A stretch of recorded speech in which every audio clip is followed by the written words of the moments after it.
غالۍ د کورنیو تولیداتو له ډلې هغه پخوانی پیژندل شوی صنعت ده چې سلګونه کلونه تاریخي مخینه لري. دلته په کندوز ولایت کې غالۍ اوبدونکي وایي د دوی په لاسونو جوړې شوې غالۍ د ښه کیفیت لرونکي دي او له اسلامي امارات څخه د دغه لرغوني صنعت د لا پرمختګ په برخه کې د ملاتړ غوښتنه کوي.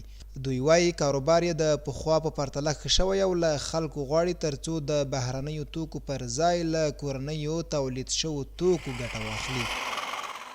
همینجا 30 سال میشه کار کرده هستیم. از کار خود شکر الحمدلله راضی هستیم. از امارات اسلامی میخواهیم از قالین بافا حمایت کنه. اینمی صنعت زنده بانه. از همه امارات اسلامی خوش هستیم که کار خوب میچله، خوب میگذره. انشالله بعدم خوش میشیم که کار خوب شوه. همه جوانا که بیاید کار کنه، بیرون کشور دیگر نبره، اینجا کار پیدا شوه.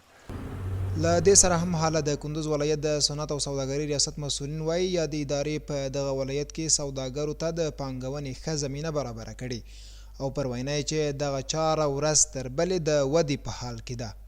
دوی ته دا ډاډ او اطمینان ورکوو چې ټول امارات او خصوصا د صنعت او سوداګرۍ ریاست په ولایت کې انشاءالله دوی له ټولو تولیداتو نه حمایه کوي او د دوی د بازاریابۍ لپاره له هر نوع سعی او تلاش کوي.